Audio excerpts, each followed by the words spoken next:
I remember it so vividly. My son, who was just about the age of 3 then, was so excited to go on a plane. It was a night flight and he soon fell asleep. He didn't even experience the journey. He woke up and found himself in London. I came to the UK to join my husband. I have lived in the UK for about 14 years. I came to the UK in 2016. It's been a long time now, but I never forget. I never forget my life in the African continent. I never forget my childhood in Nigeria. So full of memories, memories of joy and pain, like my memory of our family's relationship with water. When I was growing up, every mother's joy was was full for sure when she woke up and found the drums full of water.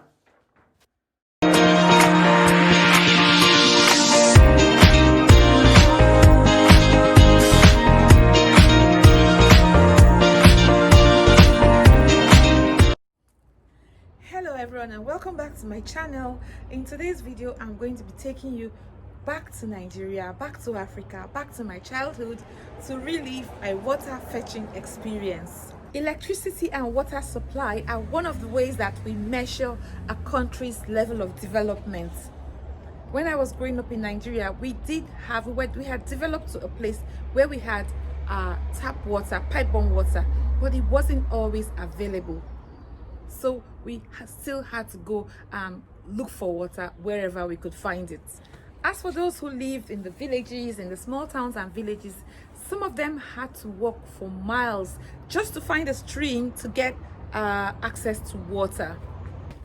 Since moving to the UK, I have never experienced a day when I turned the tap open and there was no water gushing out of it. Whilst my problems here are saving the planet and reducing the amount of water that I use to save the planet, the situation back home has worsened. There are more children are being born every day.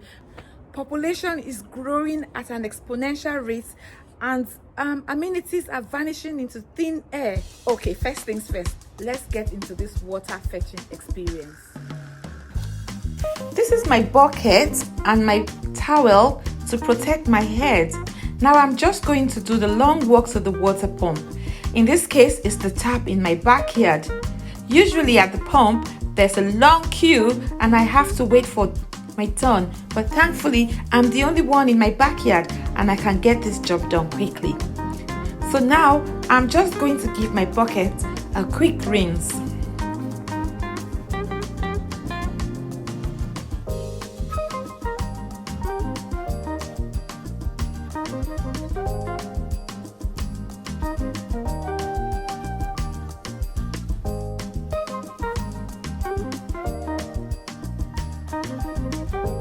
I'm going to turn the tap on, and whilst the bucket is filling up, I can get my head protector ready. We kind of roll it into some kinds of shell-like shape, to make it look a bit like a snail. I have to balance it on my head so that the bucket can be stable on my head.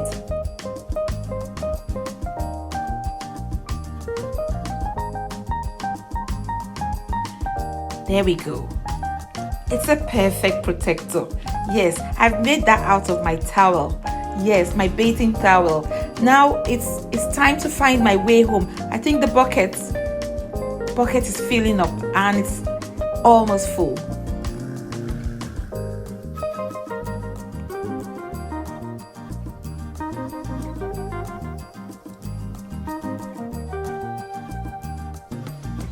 There we are. Now it's time to find my way home. I need to find a way to put that bucket on my head now. When I was younger, we would get an adult or a friend to help us, but I'm older now, so it doesn't really matter. I can take care of the job. It's time to go home and tip that water into the drum. Let's do this.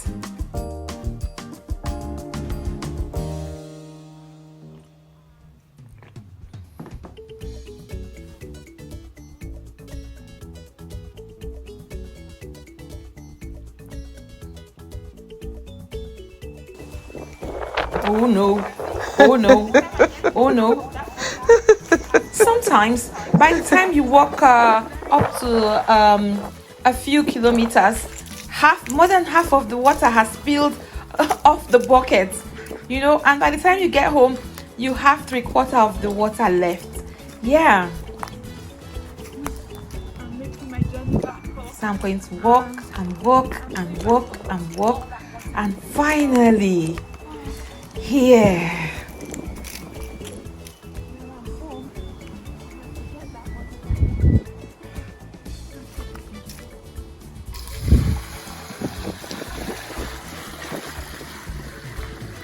That is not enough, and that's a little pot. Sometimes you have a really big drum and you have to go up to 10, 20 times to do the same thing over and over again to make your parents happy. Yeah, okay. Now that's a really small pot. Sometimes you have a really big drum and you have to go up to 10, 15, 20 times to get that drum full. For your parents, it depends on how many children you have in your family. If there's lots of children, then it may take you less time to get the same job done. Yes, yes.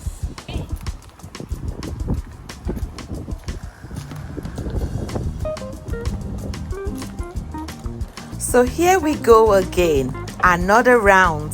I'm lucky that I'm only going twice. I've got to be thankful for that.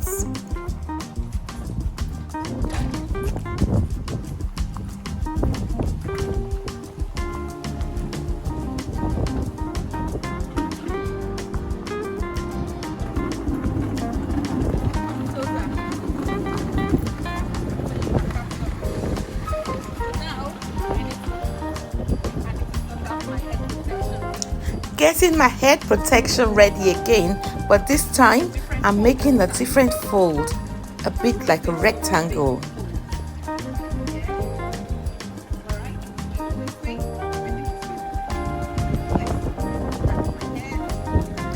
Mind you, sometimes we have to do this before we go to school in the morning and after school.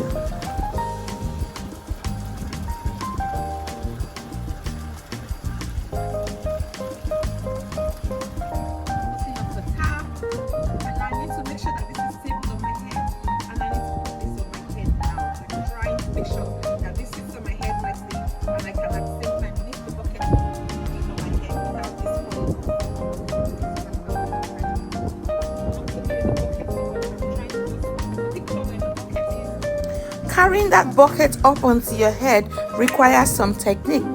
You have to make sure your head protector is on whilst your hands are moving the bucket up.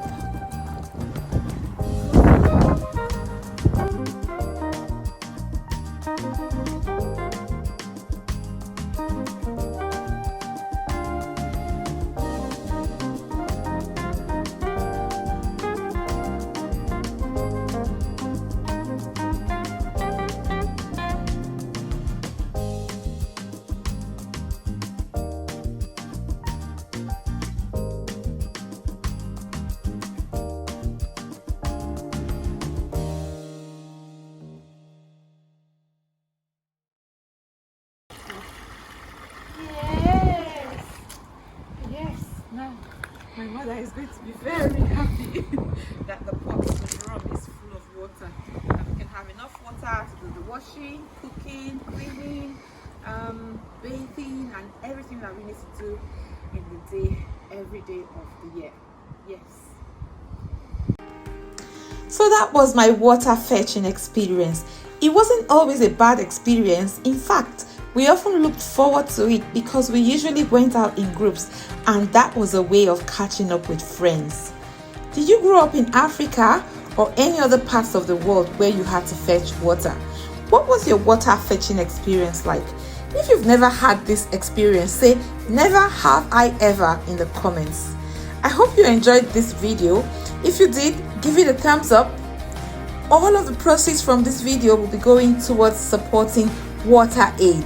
Now, WaterAid is a British charity working to provide clean water across the world. Thank you for watching. I shall see you in the next one. Bye.